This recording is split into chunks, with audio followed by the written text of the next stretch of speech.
Please allow me to introduce today's Healing Circle Talk speaker. We have Dinah Lindsay with us.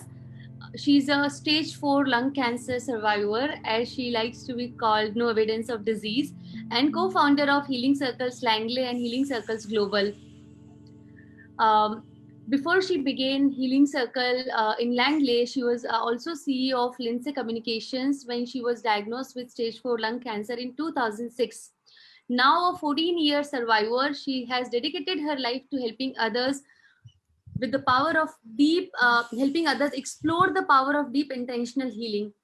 In 2015, she and her husband Calais founded Healing Circles Langley on Whidbey Island, a secular sanctuary that provides social and emotional support free of charge to anyone who comes in. Dinah Lindsay is also the co-director of Healing Circles Global, an intentional learning community for intentional healing and connection.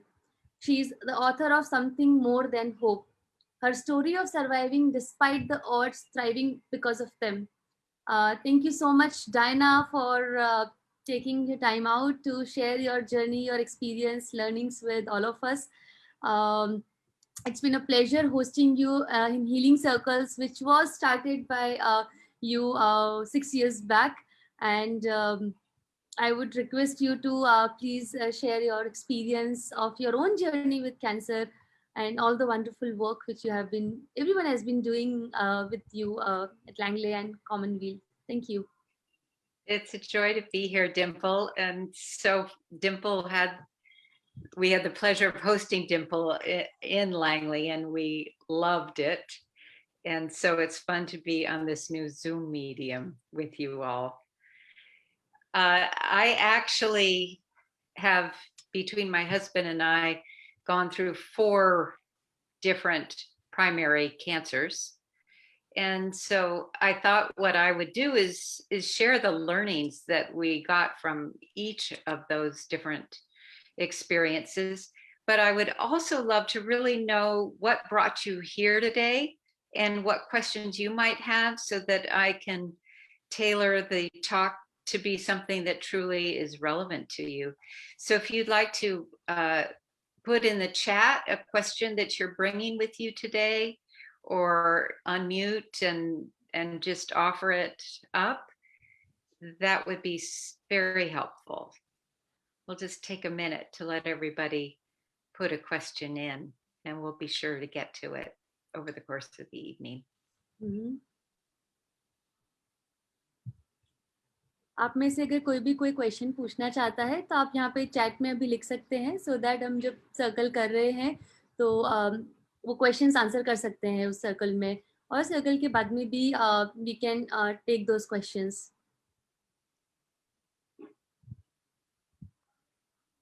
And I'm sure the questions will come also as I start speaking. Yeah. So my first experience with cancer was in 1993. So I can't even do the math of how long ago that was. 25 years, I guess. It was stage 1 colorectal cancer. And I'd like to just share the quick learnings from that. The first was the power of a dream, because the way that cancer was diagnosed was through a dream. And the dream was strange, oddly specific, but certainly not something you would readily make a judgment that this was about an illness. And I happened to be working with a very gifted woman at the time, and she said, "Diana, I think you need to go to a doctor." And she said, "Do you know what that might be about?" And I said, "Yeah, I do."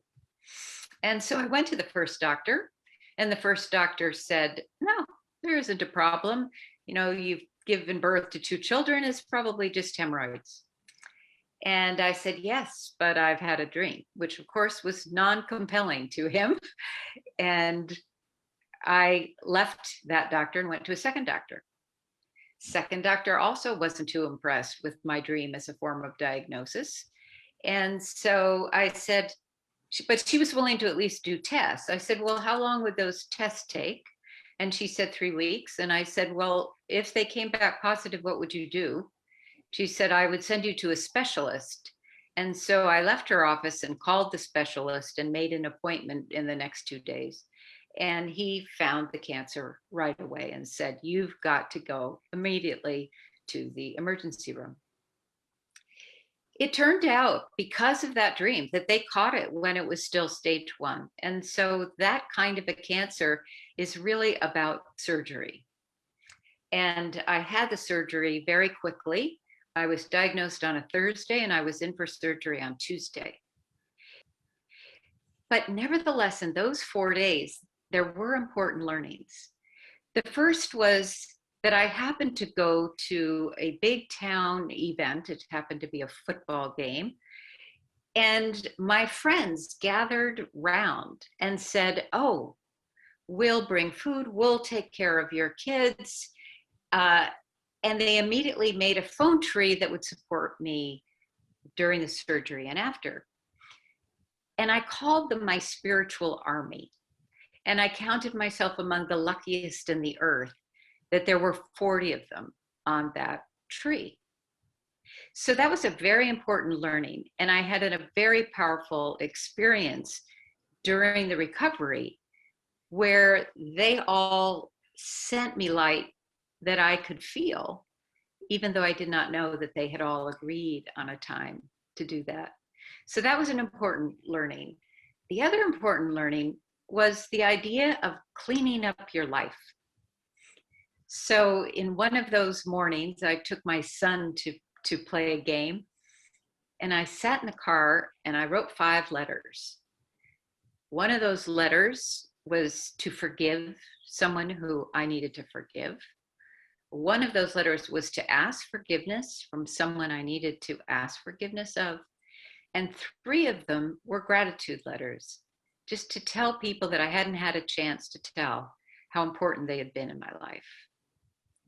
So that was a life lesson that I learned to do later when the cancer was harder. The other lesson was that sometimes, things can go wrong. And in that particular case, I ended up needing 3 surgeries. So what is the spirit with which you go through that? And in my case, it meant that I needed a temporary colostomy, which is a pretty hard thing for a 40-year-old to deal with. It's a hard thing for anybody to deal with.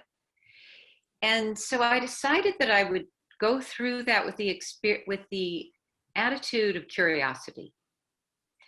It's the one time in your life that you actually get to see how your digestive system works. And so I treated it like a scientific experiment to see what food did. How did I digest it? What worked? What didn't work? And it actually became quite fascinating, and I learned quite a bit. I was lucky enough that I was able to have a 3rd surgery and it was reversed, but I kept that spirit of curiosity with me. And I think the 4th one is the strangest story. Because I had had so many surgeries, they had put a catheter in the first one, and it was difficult to get out. And you might be saying, please don't tell me all about catheters, but it's part of the cancer journey. And because it had been in so long, it was very, very difficult to remove. In fact, we had tried 4 times. And if I was not able to let this catheter come out, they were going to have to hospitalize me again. And it's an exhausting process. It's a painful process. And frankly, I was exhausted and I was done. And so even though I was supposed to keep getting up and keep trying and keep doing all of these things, I just said, oh, and I lay back on my pillow and I just needed to take a break. And then in that kind of twilight sleep that you have just before you go to sleep, I had this impression of a woman lying on the bed with me. And I also had this impression, in this pre-dream state, that she was my bladder. I have never experienced anything like this. It felt completely strange and weird to me. But I go, okay, if my bladder's here and she's the one I'm trying to talk to, why don't I talk to her? And so I talked to her and I said, you know, this is a drag. And she said to me, well, you don't think it's a drag for me too? And we were able to negotiate and we were able to talk. We were able to be compassionate, the one to the other. And we made a deal. We said, look, tonight we're not going to do anything else that they told us to do. We're just going to rest. But in the morning, this is going to be over. We're going to be done. And in the morning, sure enough, it was over. Now, that was a very strange experience of personifying an organ in order to have a conversation with your body that led to healing. And it frankly was too strange for me. I promptly forgot that I had that capacity. It would be another 15 years before I was diagnosed, this time with stage 4 lung cancer. I was running a company at the time. I was a CEO. I was taking care of everybody else's needs. And I was not listening to my dreams. And I was not listening to what was happening to my body. And by the time I was diagnosed, it was stage 4. It was on both lungs. It was on the lymph nodes between, they call it the mediastinal. It was in my brain and it was surrounding my heart. And so the prognosis for that is 3 months. But I didn't know that yet. And when I was diagnosed, I immediately remembered that spiritual army. And I immediately remembered how important it was. And so I knew that I needed to tell my friends, but it felt exhausting to have to do that. So I'd like to take you a little bit through that journey from the viewpoint of friends and this inner learning that I had. So if you don't mind, I'm going to share a few slides. Sure. And here we go.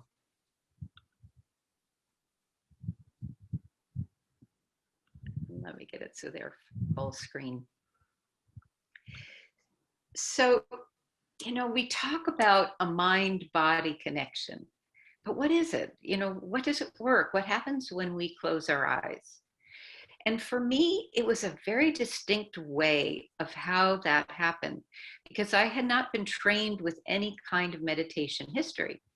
So I was actually just thinking about how would I get in touch with my body. And because I was a choreographer, the way that I did that was a little bit different than most people. So I'm just trying to, there we go. I, as a choreographer, was used to, for 20 years that I did that, imagining dancers in my head. That's how I came up with whatever the choreography was going to be. So when I was that sick and I was trying to get back in touch, I go, you know, if I'd been able to find bladder woman before, maybe I could find lung woman this time. And these beautiful dancers came. In fact, 12 of them came. And it felt like they were Skyping me. It felt like they were Zooming with me each night, a little bit different. I decided that I wanted to gather my friends. I thought there would be 12 of them at this point, in a way that I could just tell them all at once, because it was exhausting to tell them one by one. And so I sent an email out and I said, you know, please come, I'll tell you what's going on. But I happened to call it a love-in, you know, back from the 60s love-in. And because of that, people felt comfortable coming. I think without that, they would have thought this is going to be morbid, this is going to be sad. But instead they came, and instead of staying for just 90 minutes, which it was intended, they stayed for 6 hours. And we danced and we sang and we hugged and we cried and we ate food, and it was like a wedding. And at the end of it, I felt better. And I noticed that, I was aware of that. And I thought, well, there wasn't any medical intervention. So what happened? And that was a very important realization to have, because when I went into the oncologist at the specialized cancer center, he was the one that said that he couldn't cure me, that he would put me in palliative care, and that I had less than a year to live. And you know, those of you that have experienced cancer, that just feels like falling off a cliff. And it feels quite impossible to get back up again. And for me, what made me do that was the love of this little brand new granddaughter that I had.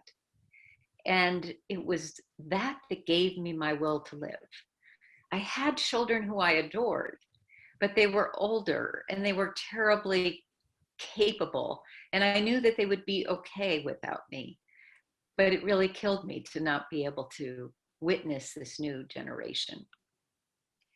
So I asked my doctor, what were the odds of me being able to see this beautiful girl enter kindergarten? And he said, well, I'm sorry to tell you, Diana, but they're 1%.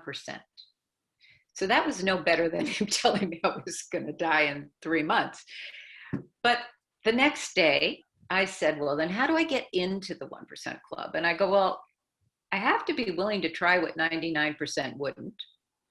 I have to recognize that I myself only know 1% of what I need to know, and that 99% of my time would have to be towards healing. I also realized that my doctor would come along with me, but that he couldn't get me all the way. You know, if I was imagining a car ride, you know, maybe he'd get me over the first 20 miles, but he wasn't going to get me all the way to 3,000 miles across the country. So we were a team, but I had to take ownership of that. And so he started me right away on a targeted therapy, and somebody had a question about targeted therapies. This was very much at the very beginning. In fact, the drug that I took had only just come off trial. And in its clinical trial, it was only a 2-month gain, which is why his estimate for how long I would have. That turned out not at all to be the case. He was very intuitive, and he went against protocol by giving it to me before chemo, which was what the protocol said at the time. 7 years later, it would be approved for first-line defense. So I actually think that decision of his made a huge difference. So that was going to be for my lung. And then for the 3 lesions that I had in my brain, they scheduled gamma knife for a week later. And every night I went through this 45-minute meditation where I would imagine these dancers. And every day I got better. Now, also by day, they're continuing to do tests, MRIs and CTs and PET scans, and everyone is looking worse. So this dichotomy between how I was thinking I was doing and what it was showing was very big. And so I had absolutely no confidence in my mind and in my images. But when I went in to have the gamma knife, I had had 3 lesions the week before, and I only had 2 when they repeated the test. So that gave me some confidence to continue with this. And that proved to be important because I said, well, if Western medicine can't get me all the way, then what else can? How else can I possibly feel better? And I just started every day saying, well, I don't know. There's no way to know. So all I can do is feel better today. And what is it that makes me feel better? Well, it was love and it was joy. And so I said every day, well, then what will bring me love and joy today? And that spiritual army of friends, that's where they jumped in. They walked with me, they hiked with me, they went to the beach with me, they cried with me, they ate with me, we laughed. That was the kind of thing that they supported. And I started to feel better so I could be active. And so I was active at least 45 minutes every day, walking in beautiful old growth forests and letting nature be one of my biggest healers. And I also started learning energy medicine. And my husband did too. We learned Jitsu.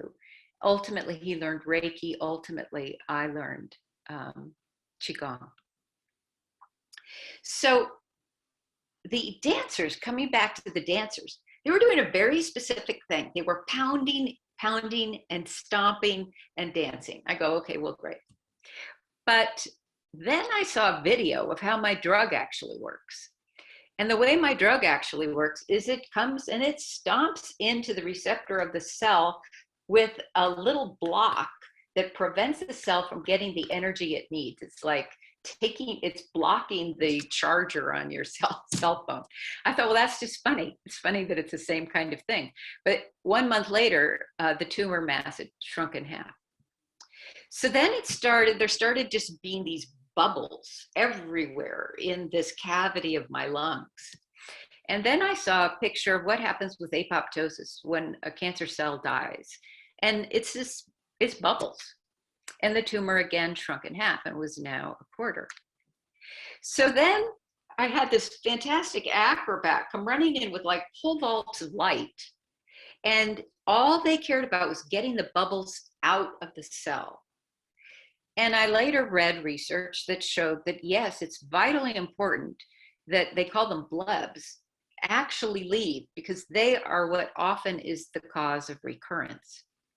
And 3 years later, I talked to a researcher at the University of Washington who's head of lung biology. And he goes, well, actually, there was a study that just came on the chains of hyaluronan that come in to actually clear those blebs. I'm going to go back and reread that study. So then the cancer, the CT showed that the space between my lungs had actually cleared. And the imagery was of actually hands massaging. And it turns out that that actually is the therapy for lymph node involvement. And then I had another dream. And this dream showed, just a second, let me just push my screen over so I can see this a little bit better. Yeah. This dream showed trying to get around the cancer cell. And actually, that was when it started to mutate. And the cancer started to come back. So I was aware of that. And I had a dream, and the dream was of a big shaft of lightning. So it actually takes 6 to 7 months between the time the cell starts to mutate before you can see it on a CT. And so it was that length of time. And the doctor suggested chemo, and I said, well, no, because I've had this imagery that says I should do radiation. And there was this brand new experimental type called targeted radiation, which at the time was called CyberKnife. And so I was able to have that. It gave me 9 months of cancer-free. And then I had another dream. And this dream said that the cancer is back. But this time, wait and see, give it 2 months. So I talked to my doctor, and at this point, he was kind of on board with me a little bit. And he said, okay, I'll give you those 2 months. And it turned out that we got another 6.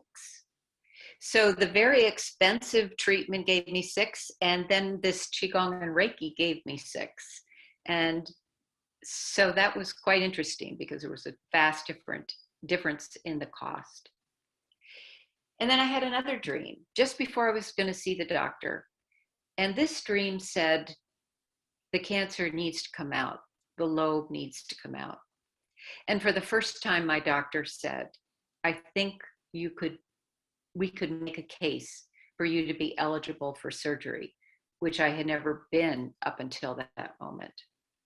So I had that. And so what did I do to try to prevent recurrence? Well, I just tried to find the best and the cleanest energy that I could. And then I tried to convert it into medicine. And I studied all of the chemistry of the different things that I was doing.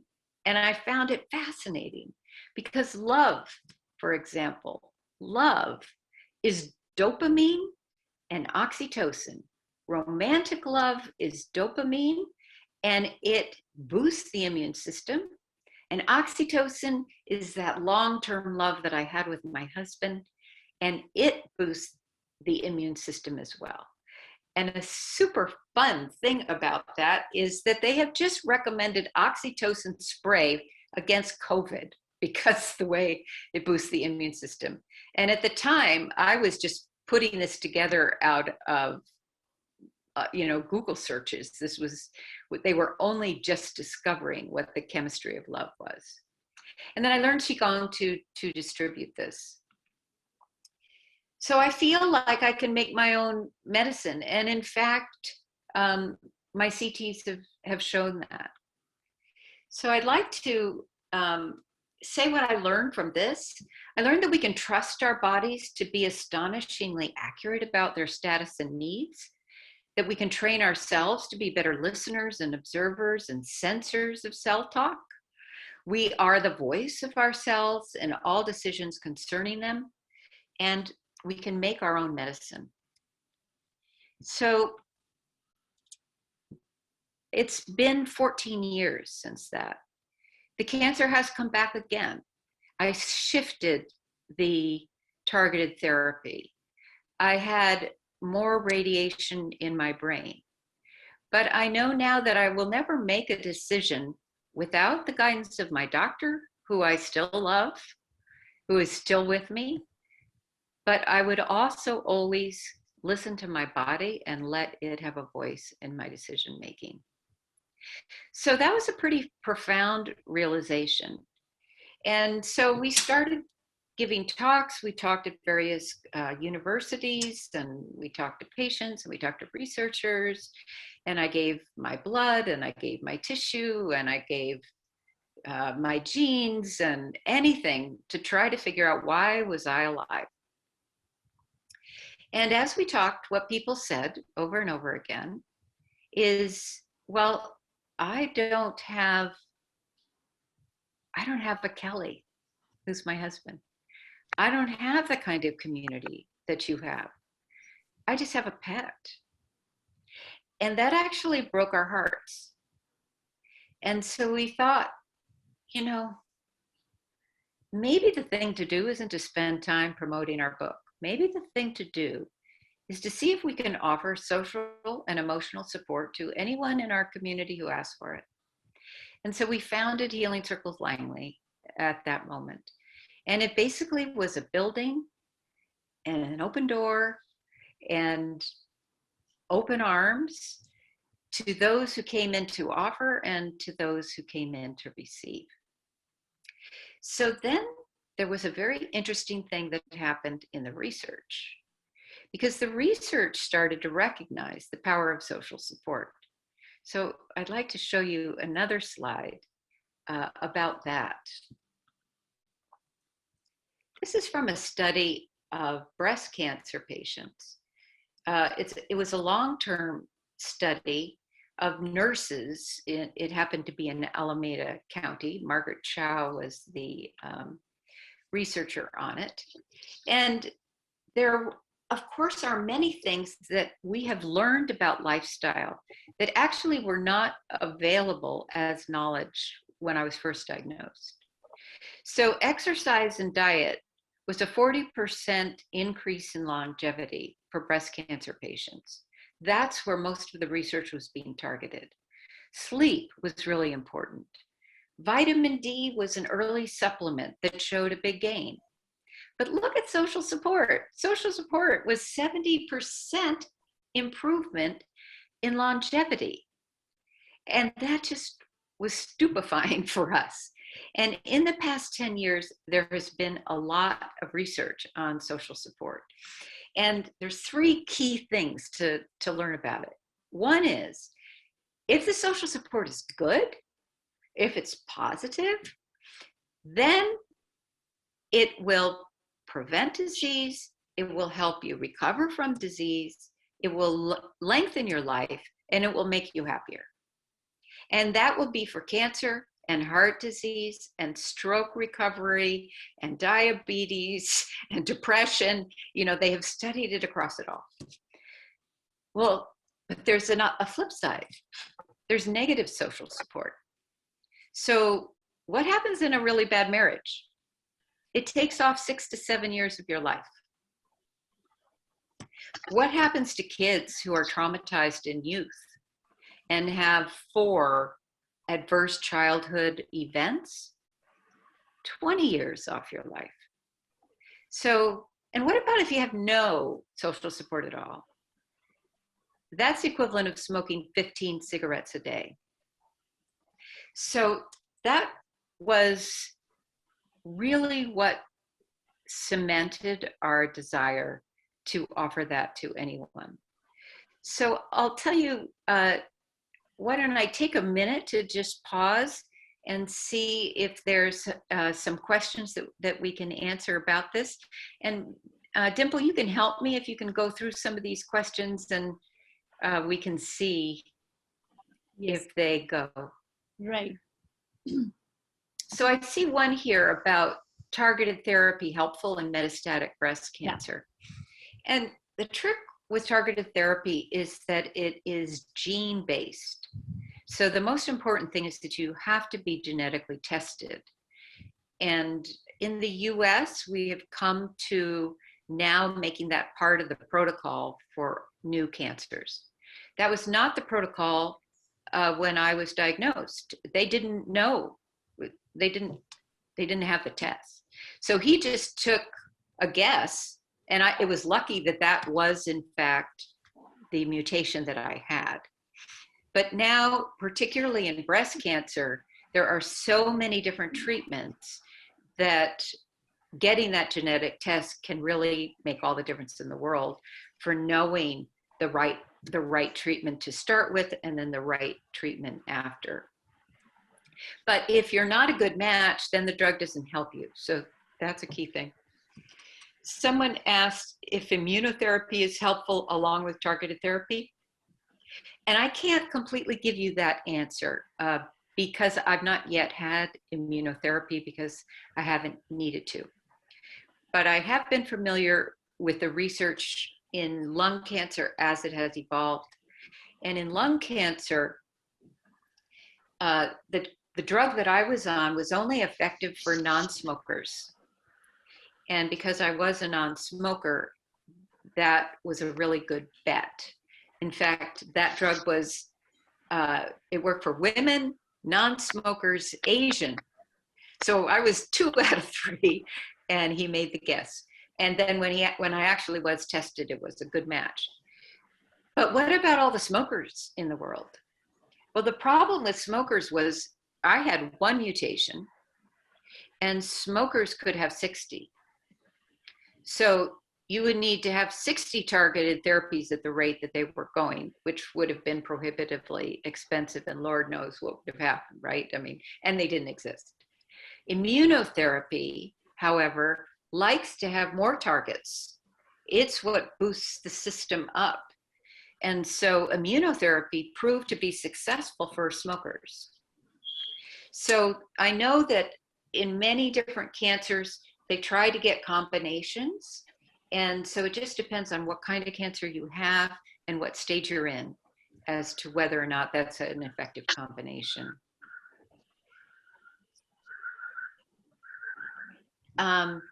So Latha has a question about going through radiation and targeted therapy, and you know, they can be tough together. Targeted therapy is a little bit easier perhaps than chemo, but it depends on what the targeted therapy is.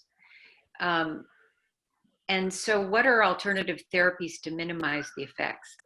What I would like to suggest you turn to is the resource Beyond Conventional Cancer Care, which I believe, Dimple, your website has a lot of, right? Do you want to talk about that? Yeah. So Beyond Conventional Cancer Therapies, the website is bcct.ngo. I've been sharing links of that website on the groups which we all are part of. So on that group, I've shared for breast cancer or for different type of cancers or for side effects management, how different therapies are useful. So I'll share the link with everyone as well. So I've been sharing this in the group also. So that website talks about different type of latest research and evidence-based therapies useful for different type of cancer. There are 100+ complementary and alternative medicines which exist, but then one person can't take all 100 together. So we need to see what is the right formula for ourselves, because every body and every cancer is very different. The environment is very different. So that website talks about what are the evidence behind different type of therapies and why we say that it might be useful for you. So yeah, so on our website as well, zenonco.io and Lovell's Cancer, we have used BCCT's content to show the research and evidence-based therapies. That's right. Yeah. Yeah. And so I think what is good in the breadth that is offered is that you need to find what works for you. So for me, supplements didn't work. I wasn't interested in that. But I was interested in other things. And because I had this criteria and this, constant awareness of feeling better, I found that lots of things made me better. So the only supplements I used are mushrooms and vitamin D. That wasn't my big thing. But someone is asking about lifestyle changes during and after treatment. Each cancer treatment is different, and how much you can do anything is very different. I was lucky in that although at the beginning I was very sick, difficulty breathing, coughing, I was still traveling the world on business. And so I was still strong. And that's why my doctor put me on the targeted therapy, because you don't look like my typical patient. And so because I still had some strength, walking was really, I think, the most powerful lifestyle change. I made some food changes. I avoided sugar, but I don't now. So when my cancer is active, I'm stricter than when it isn't. But I did a lot with meditation. I did a lot with energy medicine.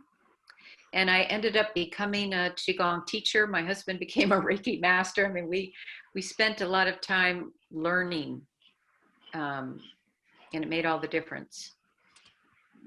Let's see what else. The next what treatment for lung cancer with brain metastasis. So I was fortunate that I did have 3 lesions, but they were all still small. And so I was able to have the targeted radiation of gamma knife. And I ended up having that twice, because that 3rd lesion that disappeared, it came back. And the interesting thing, though, was that I just didn't think it was a problem. And the doctor goes, brain cancer, it's terrible. Billions of cells are going every day. You have to act. You have to do it now. And I told you about my first cancer and how I was in surgery 4 days later. I believed then that it was urgent. But in this one, I just didn't believe that it was. And so I waited. And I was very hesitant about it. And it ended up not going well. They ended up targeting a lot more than they needed to. And it took a long time to recover. But I did recover. And the interesting thing was, by that point, I had a lot of experience under my belt.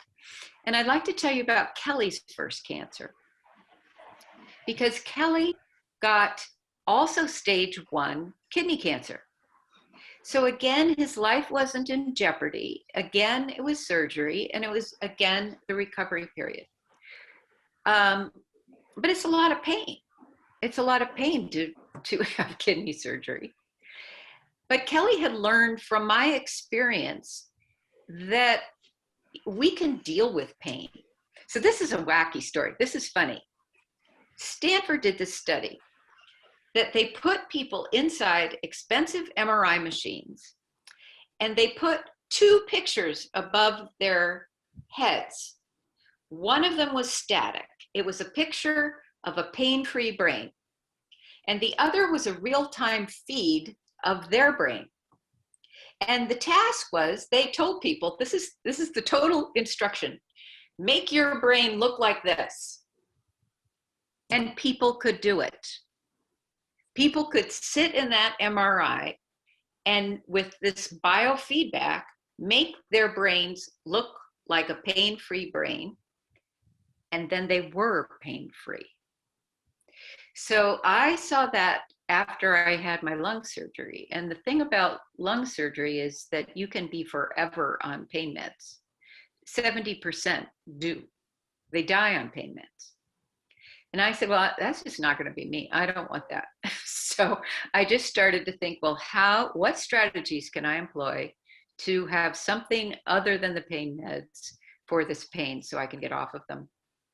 And so that's when I found that study. And so that's when I started looking at imagery of pain-free brains. That's when there was part of the study was that people started coming in and telling the researchers what other things they'd done. And one of them was to take the pain that was in your lung and move it to your feet. And the very act of doing that changed the pain from something that was registering in the emotional area and moved it to registering more in the thought area, and in the process took some of the pain away. So Kelly had learned from me, and Kelly gets in the hospital and he goes, well, I'm going to try it.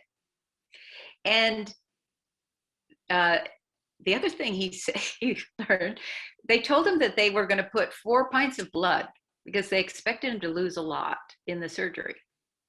And he had read the research that we had found that surgeons who tell their patients before surgery not to bleed have a very high success rate of non-bleeding. And so Kelly, before the surgery, told himself not to bleed, and he didn't need any pints of blood. So he's feeling kind of good, he's had some success. He goes, well, I'm going to try this for pain. And he does. So the pain, he takes the pain the first day coming out of surgery, but then they come in with the teams and they want to up it, and he says no. And so,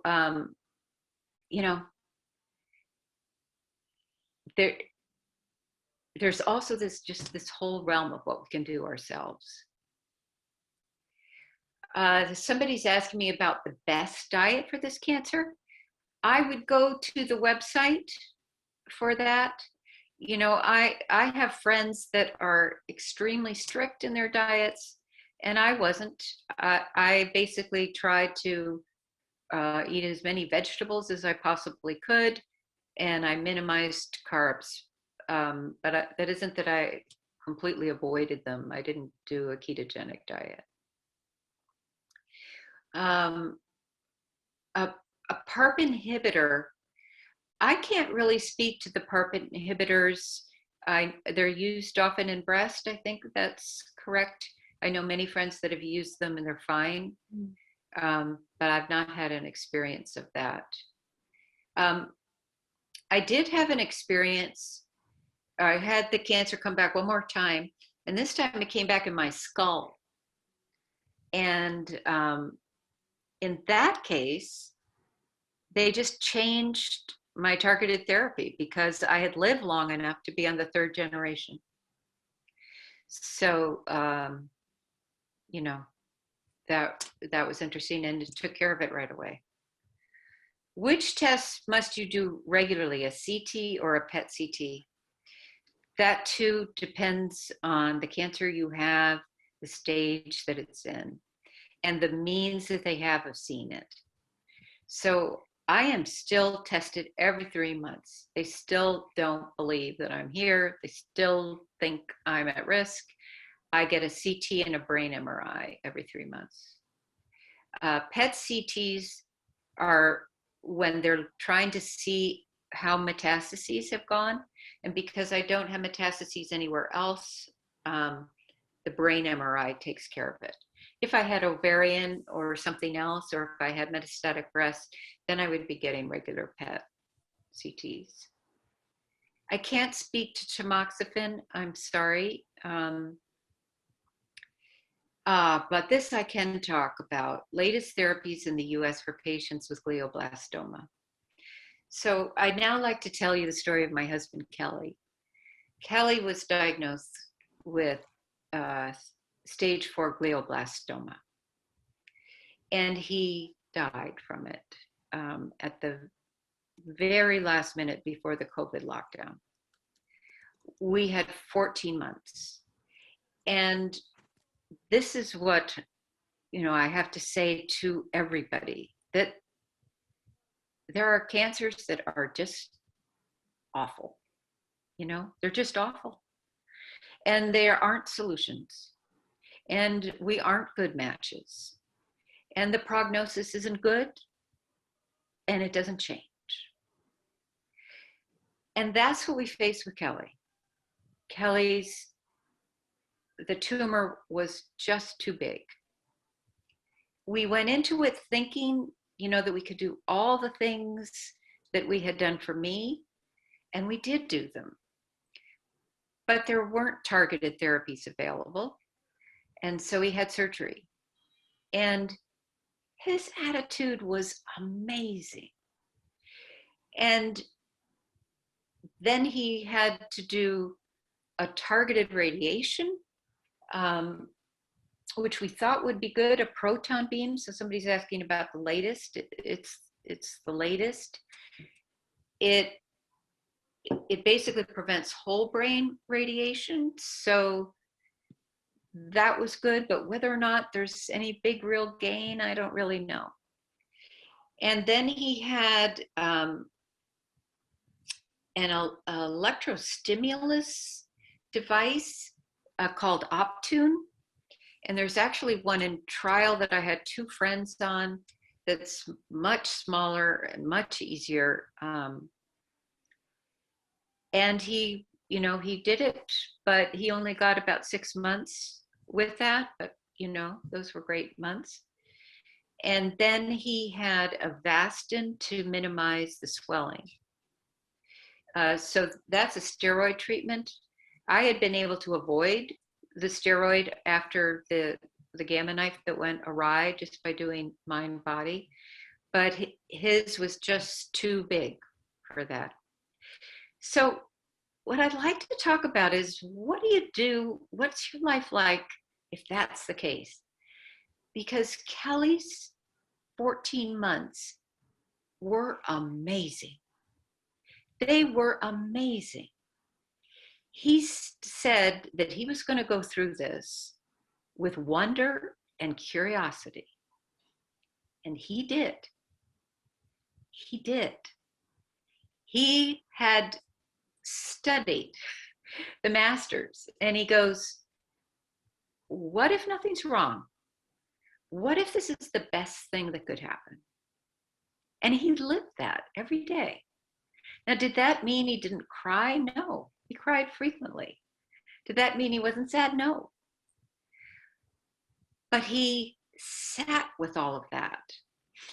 The surgery had really compromised his sight. He lost half his sight. So mobility became increasingly an issue. So at the beginning, we tried the same strategy as I had, to walk a lot. But by the end, that he was too much of a fall risk for that. We had different kind of support. This support really needed to dig in and help us. They drove us to therapy. They brought food when he was on chemotherapy. They brought food later as he was dying, real hands-on, beautiful, loving care. But Kelly started to write, and I don't know if you're familiar with Caring Bridge, which is a place that you can go to, build a community around you. And he started doing that. And he had this huge community by the time he died. I don't know how many views, 11,000 views or something like that. And it became so important to him to communicate because he was having this extraordinary experience. As his brain went through more, permutations as the cancer grew, his inner world, that for me had been organs dancing and cells dancing, had been really focused on healing. His was focused on comfort and the relationship between love and hate, life and death, and loving your cancer. And so if you read from his Caring Bridge, it's just one man day by day working with each of those. So he too had had a meditation before he was diagnosed of a monster in the attic. That was one dream. And the other dream was of a tree falling on his roof. But Kelly's a real handyman, and he repaired the roof. And this was a week before he was diagnosed with brain cancer, right? I mean, the dreams were really a beautiful match. And he thought that he could repair it. And he worked hard at it. And he worked as a Reiki master. And it took a lot of the stress from him. He was able, whenever it would be bad, he was able to raise himself back up.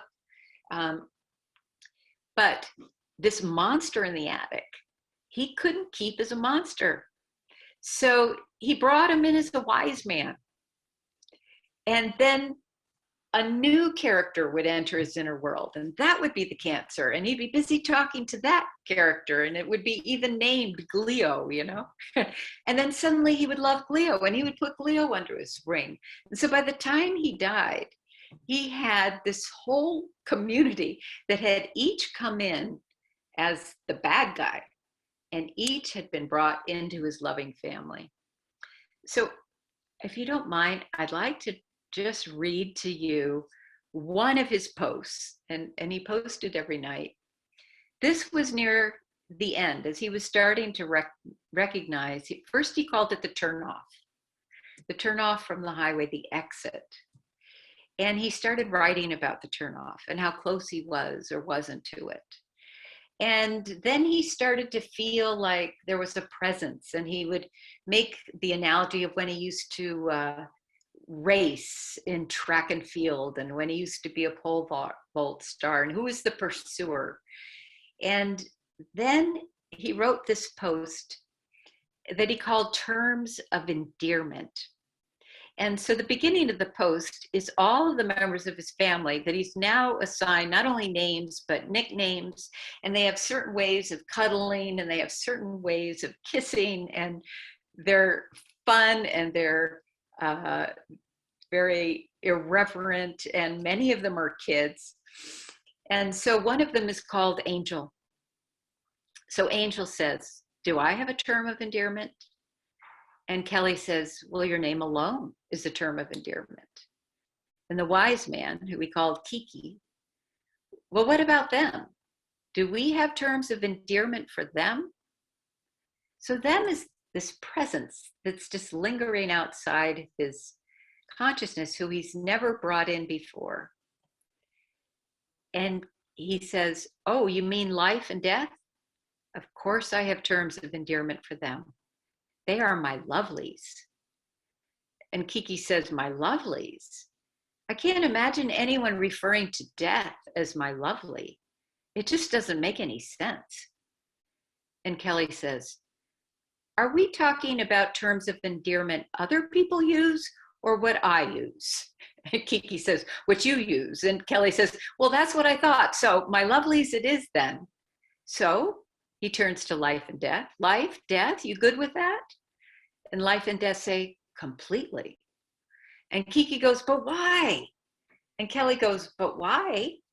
This coming from the guy who says it doesn't matter, it doesn't care, we don't need to know why. It's because they have a lovely way of working together and making this all work out. When I feel held by life, it's the most comfortable feeling in the world. And now that I'm starting to feel death's contribution to the equation, I feel equally held, but in a different way. I suspect," and he turns to death, "Death, that once you start to really hold me, that it might be for a very long time." And death answers, "Yes, that might very well be true, but it's a different kind of time, one you will not have experienced before. It's a different way of measuring a term. In this case, it's a term of duration as well as a term of affection. And Kelly goes, and while you're holding me, will you be holding those around me who I love as well? And Death says, of course. Life and I both do that. You likely won't notice any difference between it, just another kind of living. And Kelly goes, and will you do that for me? And Death says, we do that for everyone. And Kelly answers, and that's why I call you my lovelies. And Death says, and that's why we call you ours. When he died, there were 16 of us in the room with him, his family. His community had been coming to our house the 2 weeks before he died, 40 at a time, to listen to a sound bath and just be with him. We held a home vigil for him. The community came. Our whole family flew in. It was the very last that we could fly. We created this beautiful ceremony full of song, the songs that Kelly wanted. Our family is a family of musicians. 350 people crowded in to come and be with us. And 10 days later, lockdown happened. And it was the last that we were all able to be together. And so the timing was impeccable. And I still feel his presence. So even when the story isn't a good one, it can be beautiful. And how we all approach that end of life is really the true measure of our life. So I think I'll come back to a few of the questions, and then maybe we can just spend a few minutes on healing circles. Is that what you'd like to do, Dimple, or would you like to do it a different way? Yeah, that'll be great. And thank you, Dinah, for sharing your beautiful experience as you were talking about Callie's last few days. And I want to tell all of you, and especially to you, Dinah, that I don't know if it's a coincidence or what this is, but 3 years back on March 14th, which is today's time in India, at this very time, Nitesh took his last breath. And yeah, so it cannot be a coincidence. And we have been, you and me, we have been trying out sometimes to hold the circle, and the time could not have been better than the one which we are in now. 3 years back, when he was leaving, we all were in ICU with him, holding his hands. And when you were saying that people were singing, and when he passed away, one of the uncle in US who Piyush uncle, so he said that, why are you crying? Why don't you just play his favorite song, which which you dedicated for him or he dedicated for you? And I remember when they were taking his body, and that time um, I played that song. So it is his third death anniversary, and I always say that I still feel his presence, and you said the exact same thing. So I'm sure it's not a coincidence. It's just the mystery, the mystic law, the way it works. Uh, and even 3 years later, at the very moment, I'm not alone. I have my partner. I have this beautiful community sharing the same experience, similar experience what I had 3 years back. So wanted to share that. Thank you for being here with all of you. Thank you so much for being here with us to make that safe space for all of us to share um, our experiences, our love and care, our low times, our happiness, all the moments, and what helps each other when we go through that journey. And I'm very happy today that at the very special for me, that moment when he was leaving his physical body, that was a very pure moment for me, when he was transitioning into another world. And today at the same time, you all are here with me, and that makes it even more special. So thank you, Diana, and thank you everyone else as well. Thank you. Yeah. It's beautiful that you can be together. Yeah. Yes, Let's Diana. see if there's some other questions before I talk about Healing Circles Global. So you're asking about NGOs that provide costly medicines. I don't know the answer to that, but I do know that the drug companies themselves have programs. Now, what I don't know is if they're US only, but I myself am on my drugs companies. I get it for free. So it's worth pursuing, is all I can say. Yeah.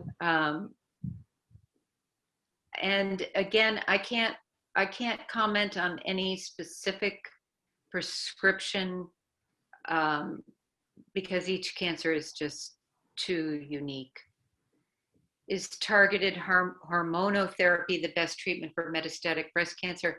I can say that it's widely prescribed in the US, but in the US, we, like lung cancer is genetically tested for certain mutations, and in breast cancer is tested for estrogen and progesterone and HER2, and the various drugs are prescribed based on what that looks like. And so hormonotherapy is what's recommended if you have these kinds of criteria.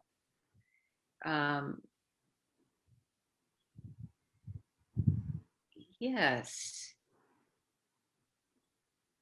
Oh, so last year you came out of surgery. Well, wonderful, Vikas, and I hope you're doing well.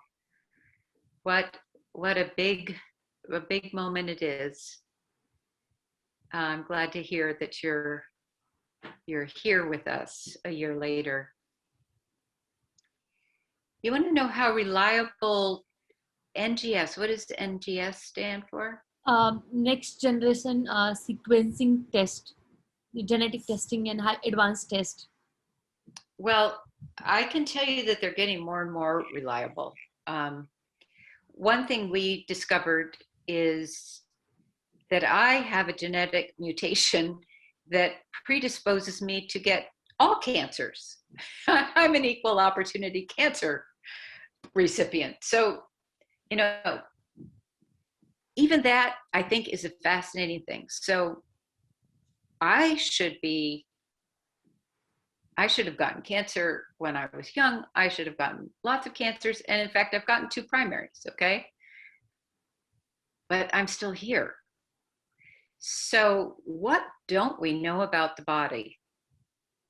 I, in theory, have what they call a germline mutation, which means it's been passed through my ancestors. So what did my ancestors come up with to survive that kind of mutation?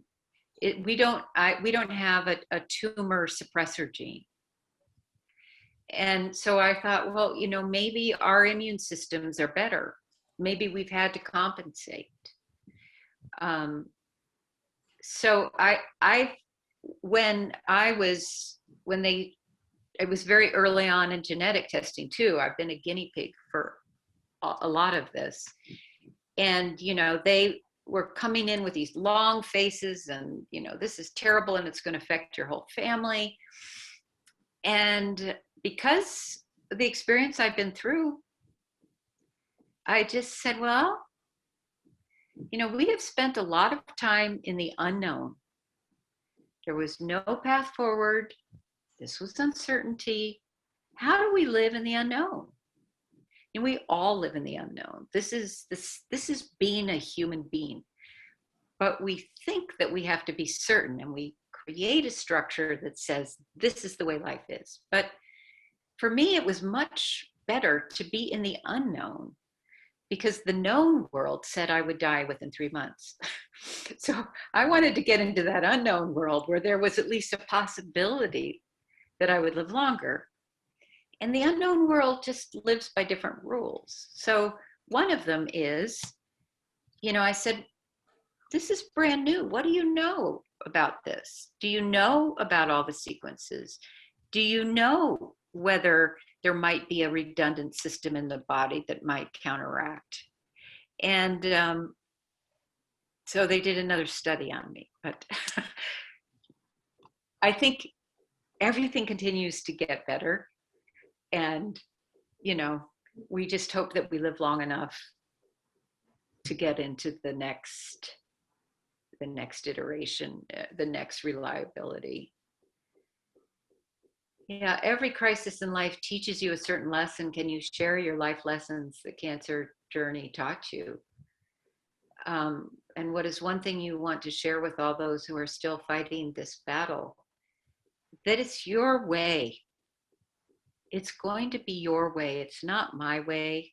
It's not Kelly's way.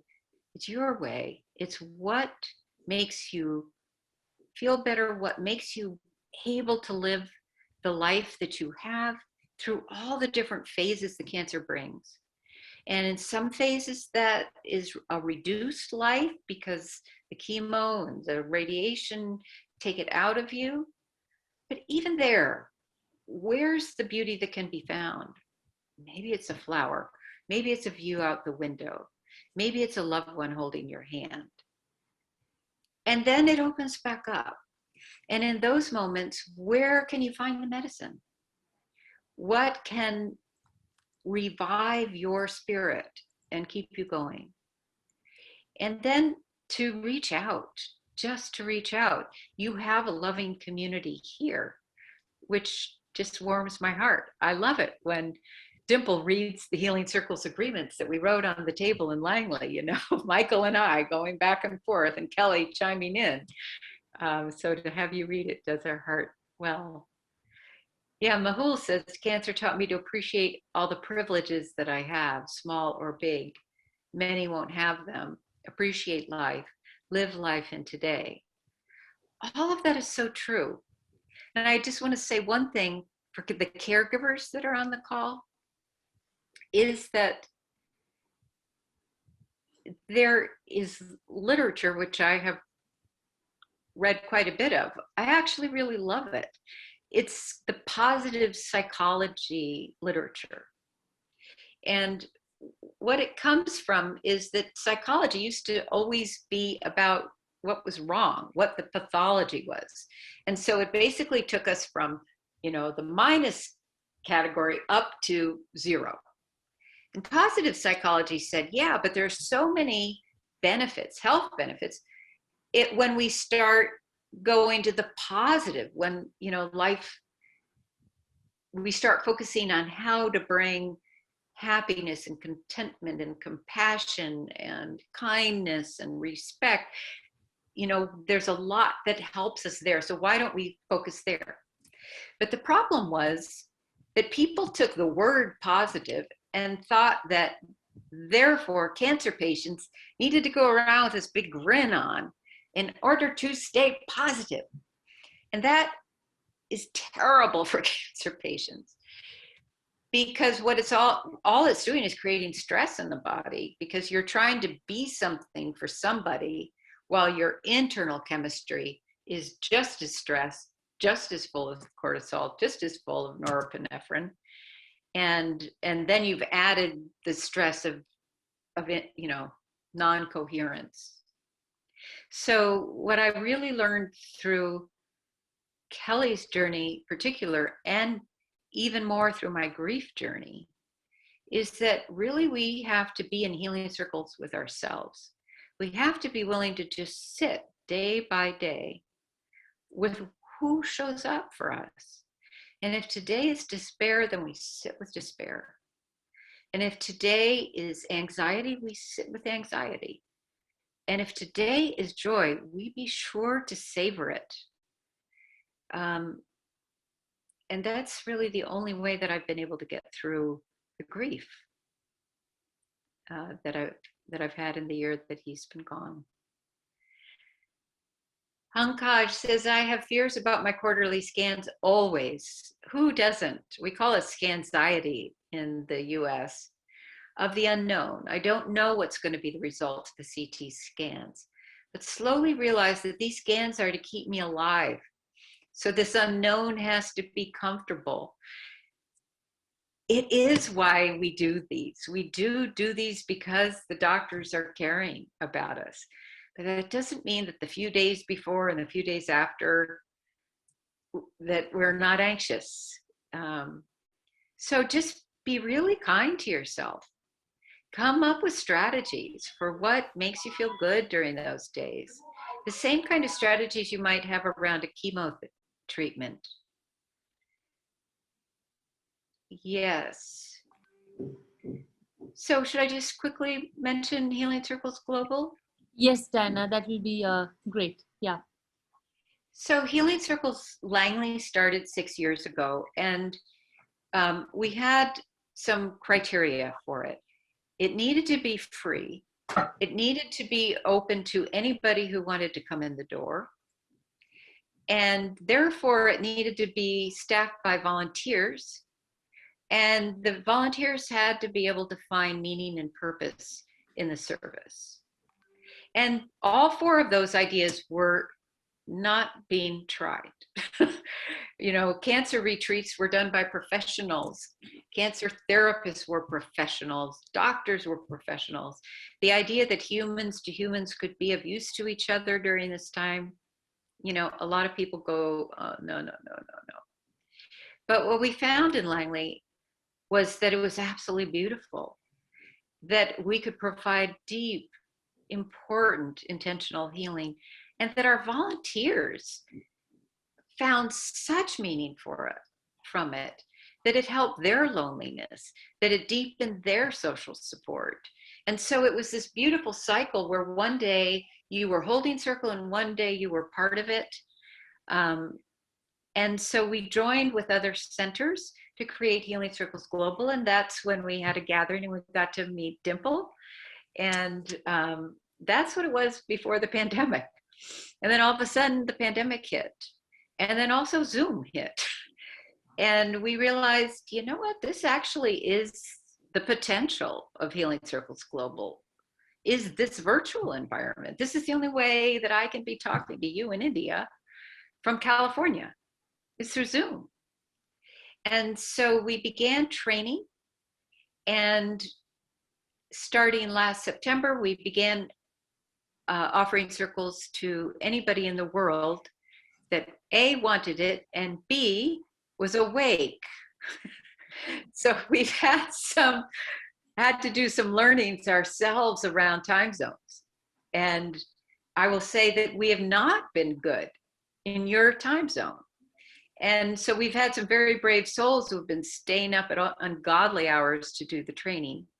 And I can just promise you that we are going to change that. We're going to offer training in a time frame that either is Europe and Asia compatible or is West Coast and Melbourne, Tokyo compatible. And because that we've been training people from around the world, we're then able to offer circles. So I'll just quickly share our website with you. I have to show you Kelly. So on the far left of this picture is Michael Lerner, the president of Commonweal, who we are a Commonweal program, and he worked with us to start Healing Circles Langley. David Spa is next. He started Healing Circles Houston. And then there's me, back when my hair was curly from the drug, and Kelly is to the right of me. So right now, we are offering circles for grief. We're offering circles for cancer, for caregivers, for healthcare workers, and then this category we call coming together, that is just for all of us. And this has been a fantastically creative group. And but before I tell you what they're doing, I want to just show you the kinds of questions that might come up in a cancer circle. So if you start from the bottom of the screen, I'm sorry that it's cut off, but it's, what are my priorities? What's most important to me now? And if we just ask ourselves that question each day, that can do so much to help guide us.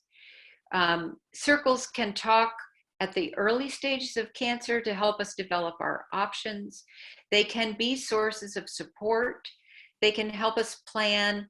They can help us increase our chances of success in any treatment we have. We talk about symptoms, but we also talk mostly about living with pain, living with suffering, living with grief. What about the relationships with the caregivers? That's a big change often in relationship. How is that working? And then how do I sit with the anxiety that was just mentioned, the uncertainty of what our lives will hold? How do we still feel that we have purpose and meaning right up until the moment we die? How do we adopt the healing practices that you've been asking yourselves? And then how do we prepare for death, die gracefully, and leave the kind of legacy that we'd like to leave? So that's what cancer circles are like. We're also starting circles for chronic illness, for healing from injustice, for different gender orientations, for death and dying, for moms, for youth, for conscious eldering. We would love to hold circles in other languages. We would love to be in other geographies.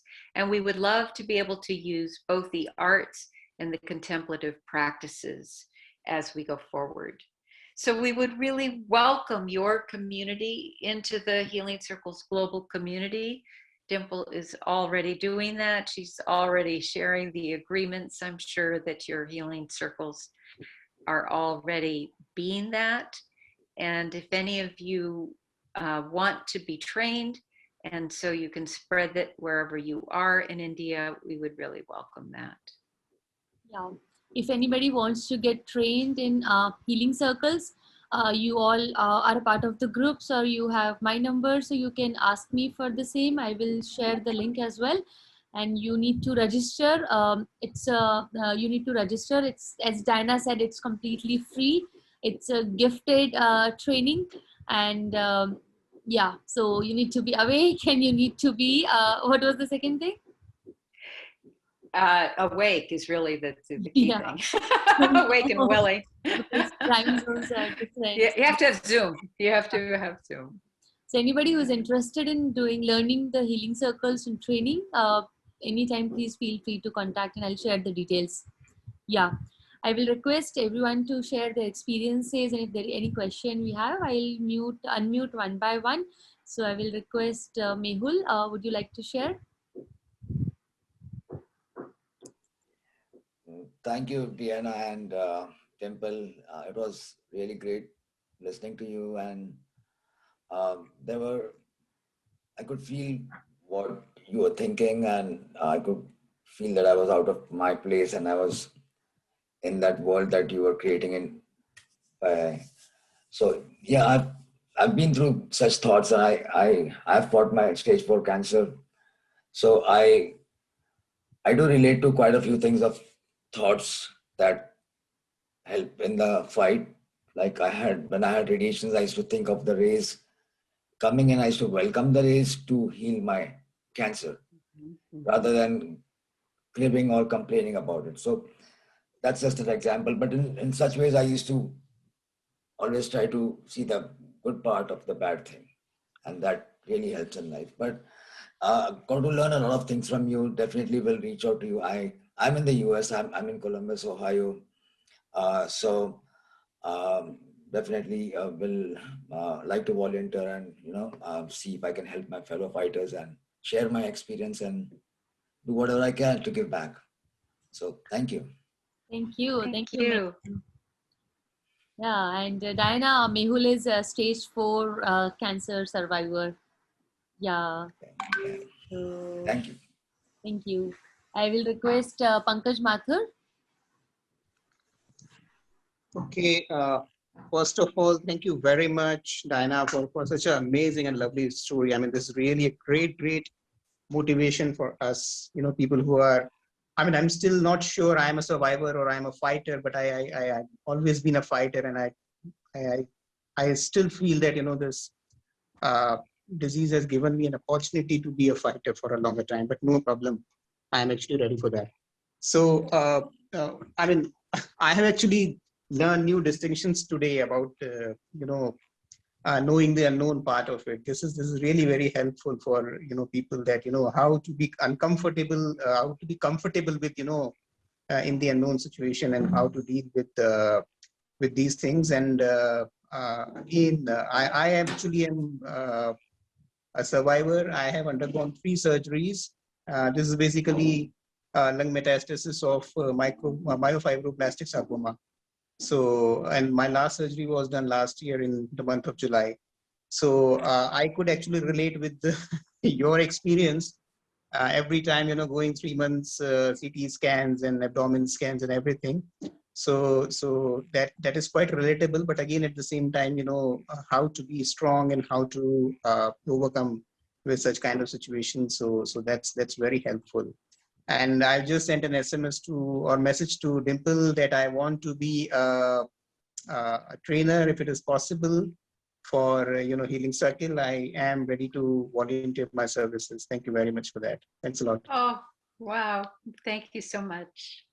I am actually a certified trainer in my field, water sanitation and hygiene. I work with UNICEF, and I look after water sanitation hygiene programs for one of the regions of UNICEF in India. So probably that will help probably somehow in this journey for others and for me. That is for sure. Thank you very much. Oh, fabulous. Thank you so much. Thank you, Pankaj ji. Always pleasure to hear from you. Yeah. Thank you. If anybody wants to share, you can unmute yourself. Yeah, you have an option to unmute yourself to share your experience.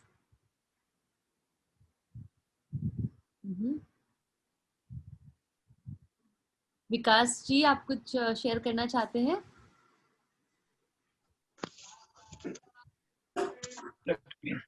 Just give me, let me open my video. 1 second. Sure.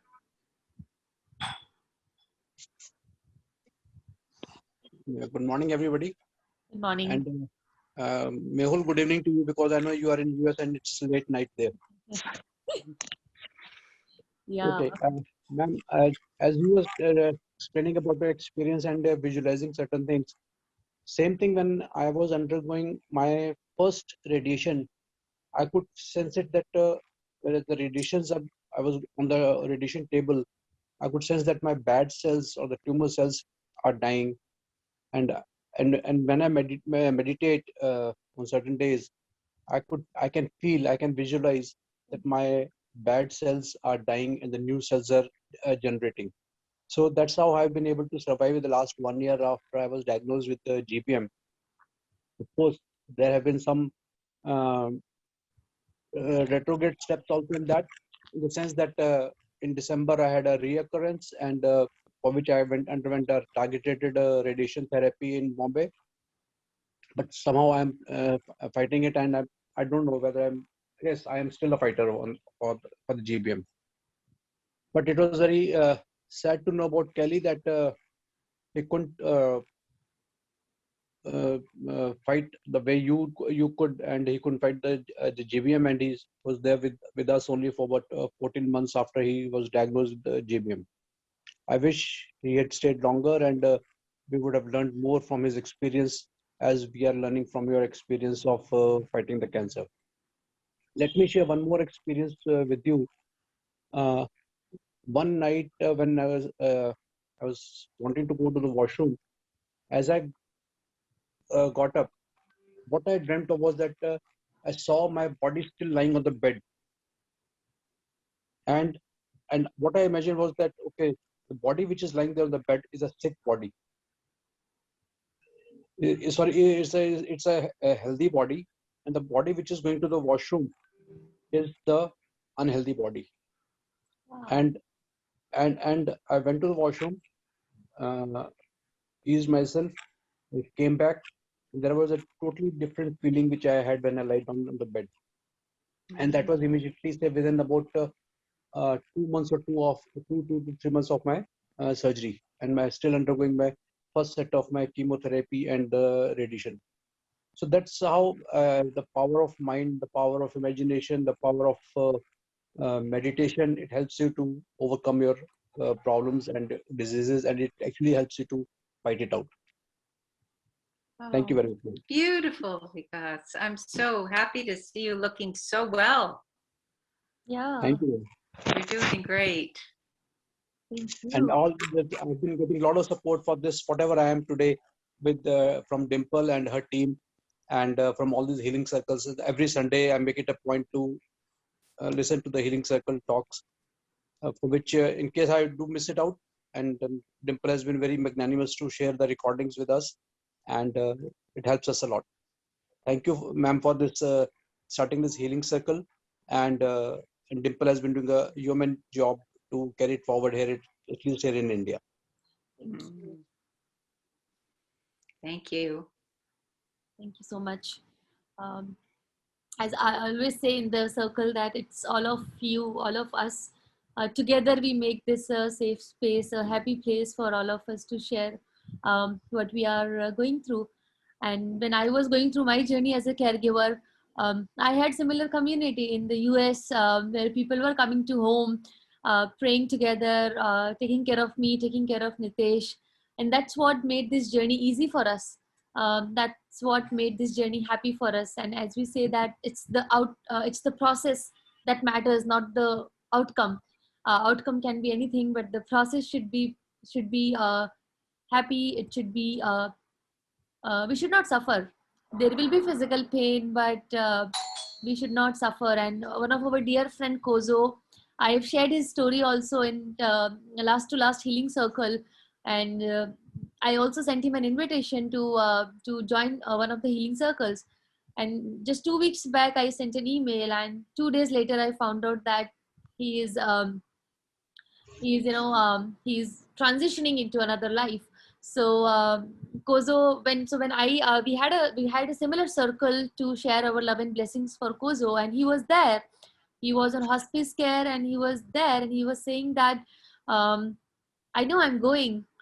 Emotionally, I am okay. I'm free emotionally. I have taken care of everything, and I'm ready to go. And that those are his words. I'm saying. He said that I'm ready to go. Yes, there is physical pain for which I'm taking painkillers, and people are taking care of me. Beautiful community of service space of his friends coming and seeing me every day. But there is a physical pain. But he was not suffering. He said, "I'm happy." So, and last week he took his last breath. So no matter what journey we go through, as Diana said, process, even for Kelly, the journey was beautiful. I met Kelly 2 years back at one of the healing circle gathering in California, Commonweal. And that I think he just underwent surgery when I met him in that time.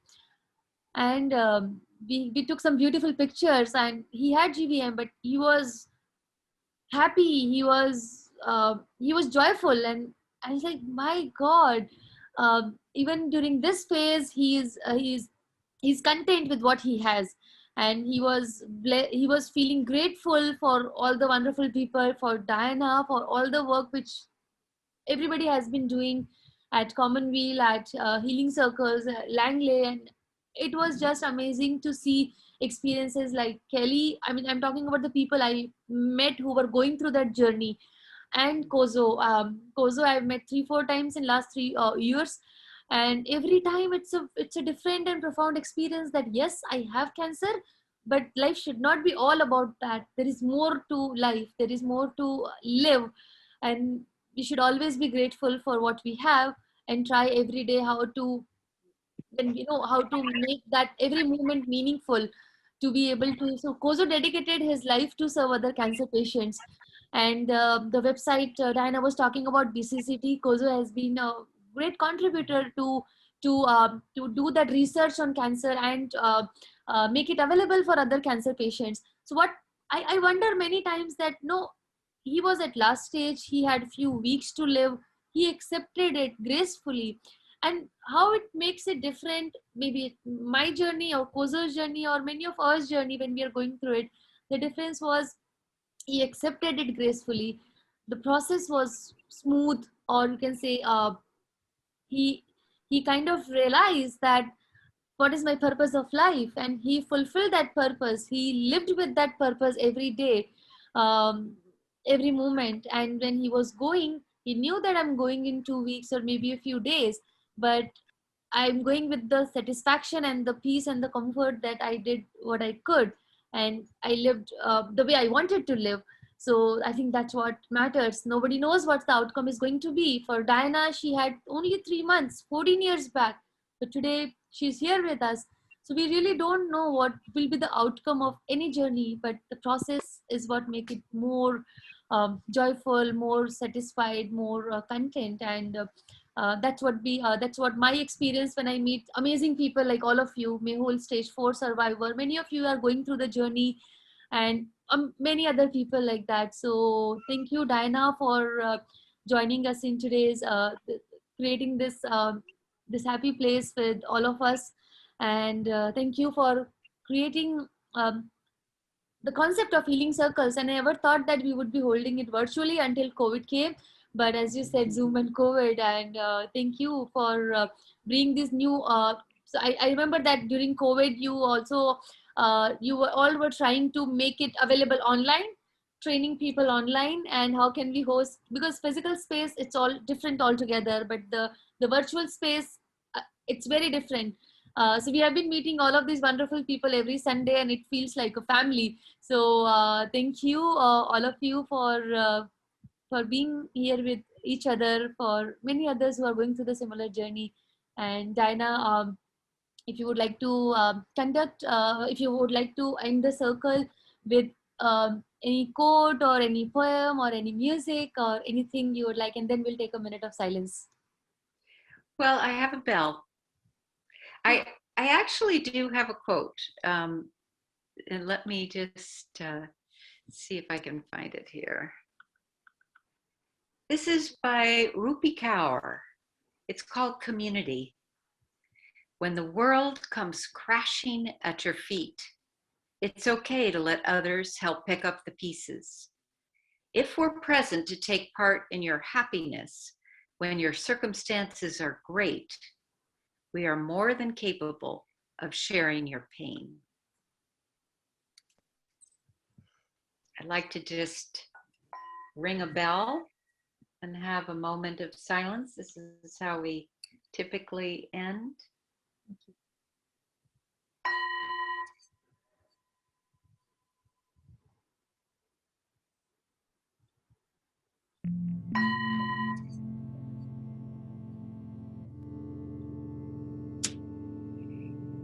I've had a candle with us, and I just want to say what a pleasure it is for me to have been here with you. So thank you very much for taking the time, and I wish you the very best on all of your journeys, and hope to see you again. Yeah. Here we go. Thank you everyone. Thank you. Bye. Bye-bye.